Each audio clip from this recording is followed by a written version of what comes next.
मला तर दररोजचा स्वयंपाक परवडला, परंतु हा उपवास तर काही परवडतच नाही. ते कशाबद्दल पुढे सांगतेस. त्या अगोदर इथं आज होती महाशिवरात्र. शिवरात्रीचा व्हिडिओ अपलोड करायला थोडासा वेळ झाला, तब्येत ठीक नसल्यामुळं.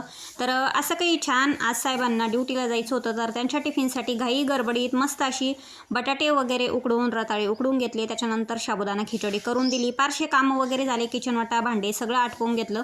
त्याच्यानंतर माझं आवरून इथं शिवलीला अमृतचा 11वा अध्याय वाचायला घेतला. 11वा अध्याय वाचल्याच्या नंतर मी थोडंसं फराळ केलं. मला साबुदाणा चालत नाही, परंतु केळी दूध थोडेसे रताळे असं काही खाऊन घेतलं. त्याच्यानंतर किराणा काल भरून ठेवलेला होता. म्हटलं चला किराणा भरून ठेवू, थोडासा आराम करायचाच होता, परंतु म्हटलं शिवरात्रीचा उपवास धरून तर काही फायदा झाला पाहिजे.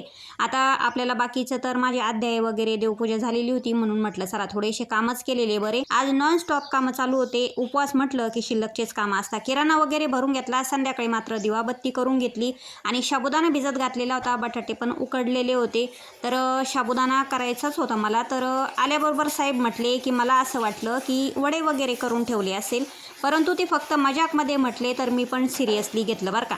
छान इथं बटाटे तर उकडलेले होते, साबुदाणा भिजलेला होता, म्हणून त्याच्यामध्ये बटाटे, हिरवी मिरची, मीठ असं काही छान मॅश करून घेतलं. थोडंसं दही पण टाकलं, ते मॅश केलं. त्याच्यानंतर हिरवी मिरची होती आपल्याकडं तळण्याची, तर ती मिरची पण तळून घेतली. साबुदाण्यासोबत हिरवी मिरची म्हणजे जे तळण्याच्या मिरच्या आहेत त्या खूप छान लागतात बरं का.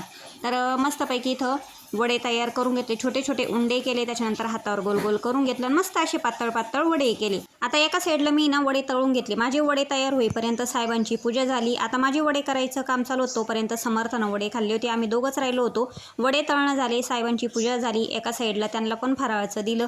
म्हणूनच म्हटलं एक वेळेस स्वयंपाक परवडतो, परंतु हा उपवास काही परवडत नाही, कारण एवढे पदार्थ वगैरे असून पण पोट वगैरे मात्र भरत नाही. पण चला असो, आता तुम्ही फराळ करायला, मी सुद्धा फराळ करते. व्हिडिओ आवडला तर लाईक आणि सबस्क्राईब करा. बाय.